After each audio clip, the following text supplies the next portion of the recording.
Just to remind you, a hot lead in my book is somebody that has a minimum of three, I don't want to call them pain points, but three qualities that I look for. And the first quality is number one, obviously the price. They know what price they want, right? If a seller says to me, make me an offer, I don't really have a price, that's not a hot lead to me. Okay, they haven't identified that price. So if they say make me an offer, not a hot lead. Okay, they have to have their price. The second thing they have to have is their time frame, right? 30, 60, 90 days. When do you want to move? Or do you want 6 months? Anything within 30 to 60 days is considered a hot lead for me. 90 days is kind of a warm lead. 6 months is a very, very lukewarm lead. I'm probably going to put it on the side and just follow up with them every 3 to 4 months, okay? But a hot lead is somebody that has the price. They have a time frame. They want to do something within the next 30 to 60 days. And the third quality that I look for is where they're going to relocate to, right? They already know where they're going to next. In their mind, they have an idea. I want to retire in Florida. I need to move down south to my ranch in Texas.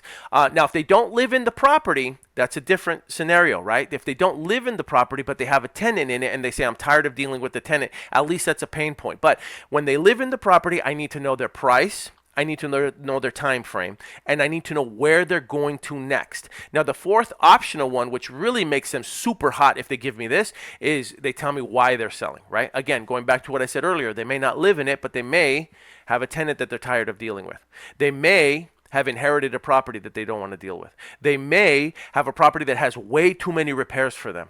They may have a two-story property and they're too old to be getting up and down the stairs anymore. It doesn't make sense for them. They may have a property that is in such poor condition and they don't have the money to repair it. These are all the things that I want to hear. So as long as they've got those three, and bonus for fourth, I've got a hot lead. Okay, that's a hot lead. Somebody that was just on the phone with you for 15 minutes talking about, their life story and how they were in World War II. That's not a hot lead. Just because you had a conversation with them and you related to them for a little bit does not constitute a hot lead. I need those four qualities at bare minimum, and any pain points that I discover after I ask them why they're selling, that's just gravy on top. One hot lead is equal to 25 conversations. Get that in your head. One hot lead equals 25 conversations, which means that if you want to get one hot lead, you need to make contact. You need to have an actual conversation with someone. Now, when I say conversation, don't mistake what I'm saying for phone calls. It doesn't always have to be phone calls. It can be a phone call. It can be an SMS text message. It can be an email. It can be a DM, a direct message, right? If you're using like Facebook Marketplace, it can be any of those things, right? So it can be a phone call, it can be a text, it can be an email, it can be a DM.